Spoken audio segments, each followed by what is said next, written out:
until my phone payment goes through. I don't feel like paying for extra gigs. So I'm using the Wi-Fi. Now I tried to do my computer. Let me see. It's not letting me do live stream off the tablet. So I'm going to have to switch the other way around. I wanted to finish reading the list of the unsolved murders in Canada.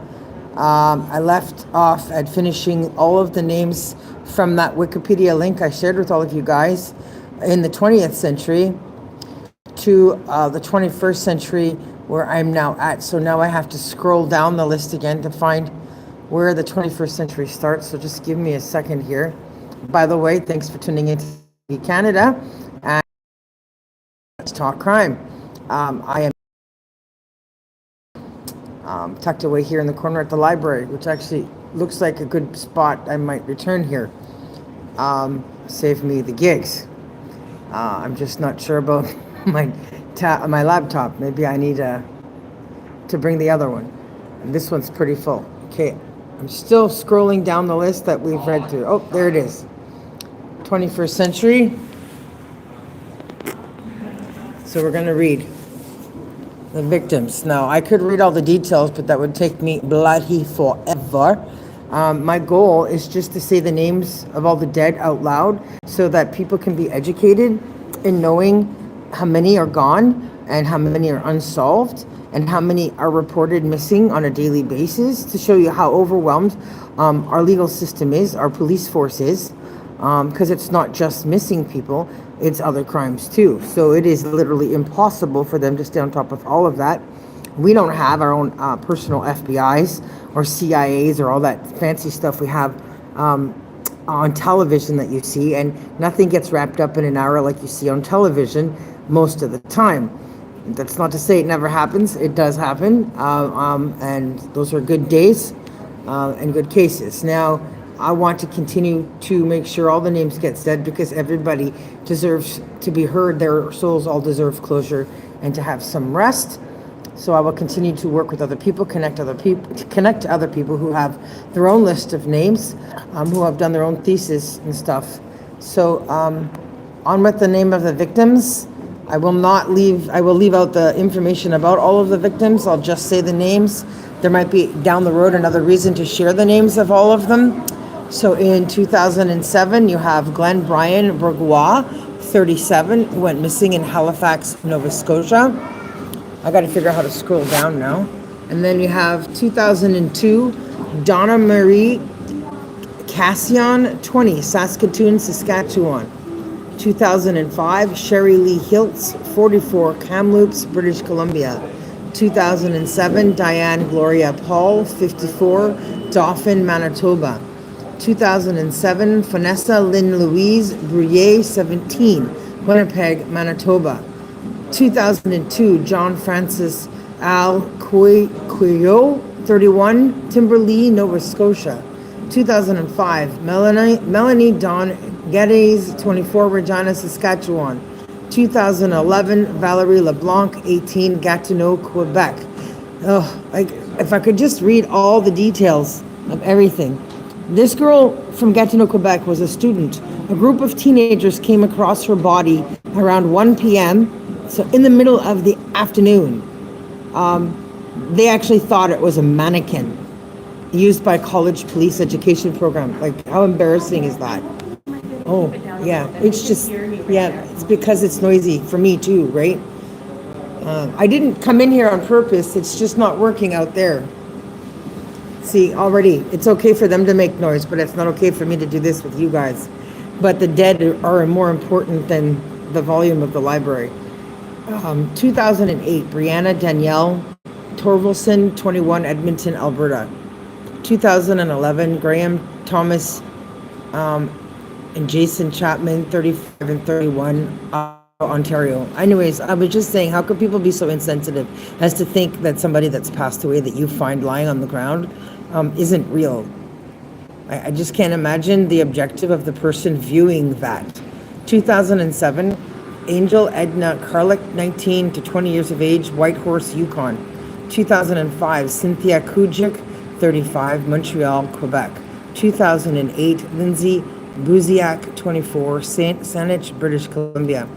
2008, Jamar Mori Carvery, 21, Halifax, Nova Scotia.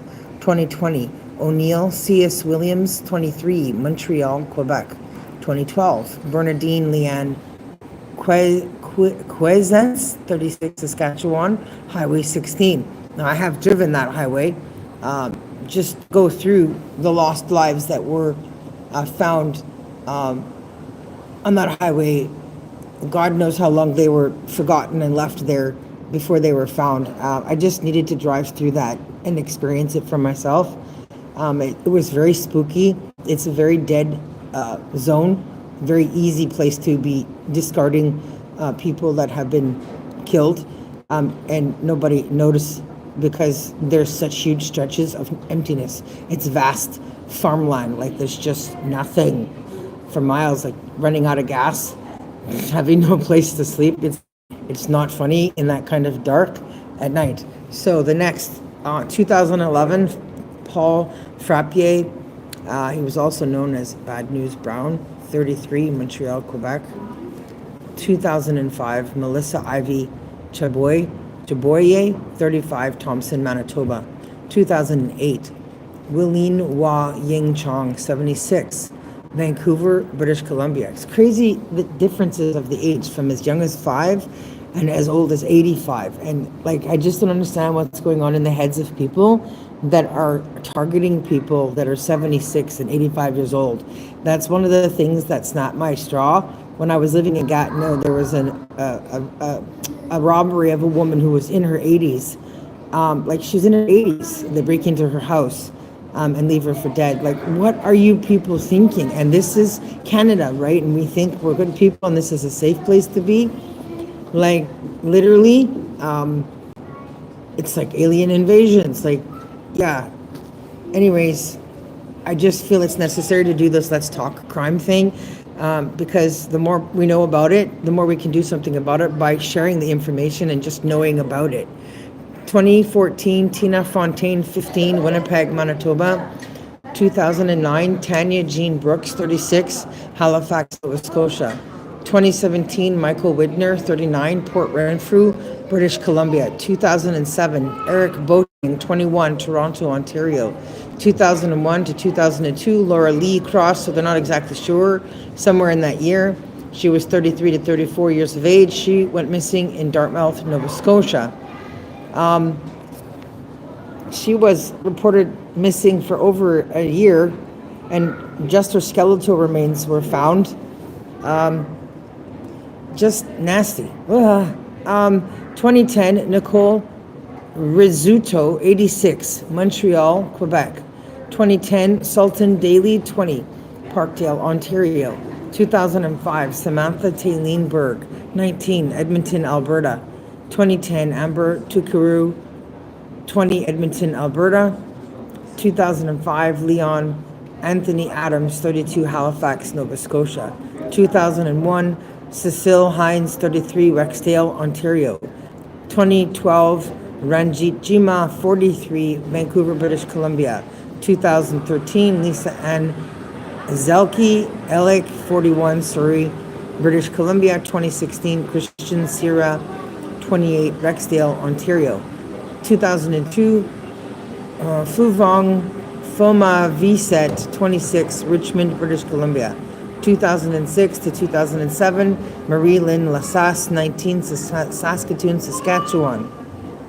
She went missing on her way home, and her body was found 9 months later under a pile of wood pallets behind an abandoned house on the south side of where they were in Saskatoon. Crazy. 2017, Clayton Benoit, 51, White Horse, Yukon. I just don't understand how in Yukon, like, how are people getting up there, and why would they go up there? Like, 2011, Nathan Ross Cross, 21, North Preston, Nova Scotia. 2001, Sudarsan Modo, I can't say the last name, Vilatha Pillai, 21, Etobicoke, Ontario. 2001, David Buller, 50, Toronto, Ontario. 2014, Alan Donald Waugh, 69, another white horse Yukon. No borders, eh? There's just no limits to where people will go to do this. 2013, Salvatore Colatti, 42, Vaughan, Ontario. 2017, Barry and Honey Sherman, 75 and 69 years old. Toronto, Ontario. I think I know this one. I think I was actually there in Toronto. These were very generous philanthropists. They had a lot of money, but there was no actual guarantee on what was behind the issue, but maybe there was like a religious motivation. Anyway, it doesn't matter. Murder is not right no matter what, right? So 2009, Cherise Diane Marie Houle, Sturgeon Creek, Manitoba. 2001, Gavin Hunter, 22, Toronto, Ontario. 2009, Sherry Lee Green, 39, Wasagaming, Manitoba. 2004, Janine Renee Wesakati Ux, 20, Regina, Saskatchewan. 2002, Shizu Kado, 98. Who would kill a 98-year-old? Like, where is the person's head? 98. They were assaulted in their home by persons who unlawfully entered their residence in Burnaby, BC. Like, this is just mind-crushing.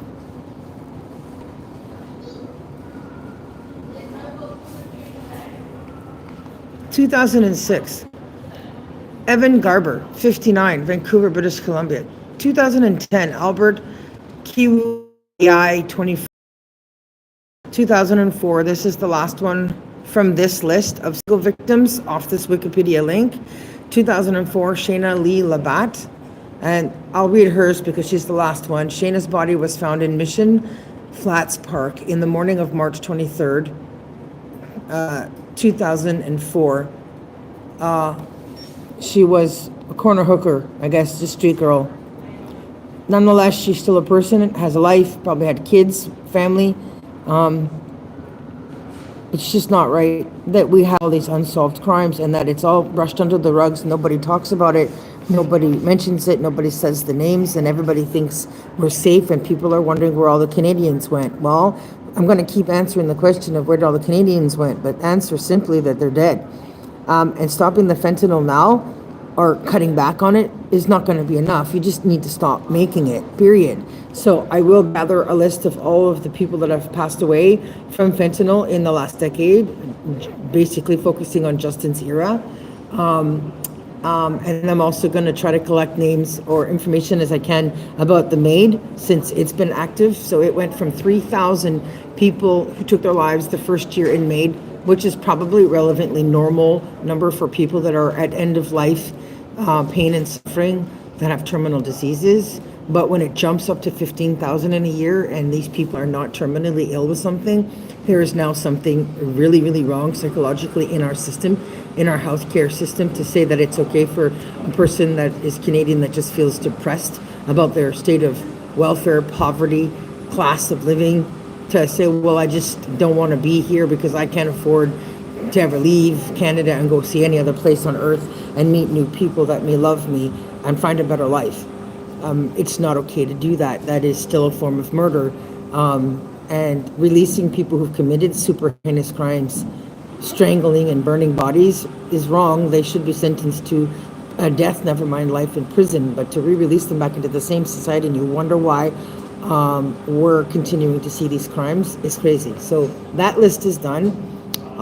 This same link also has lists of multiple victims that have passed away, which I may or may get around to, but what I want to do is go away and come back and share my RCMP story with all of you guys that I have with me. I just can't do it here because the people are already complaining, in spite of the fact that I'm sitting in a very noisy spot, so I should be allowed to talk. But I just could not get the live stream to work on my laptop out in the corridor where you're allowed to talk. So I have to rethink how to do that with the Wi-Fi. So that's it for this episode of this part of the Wikipedia list.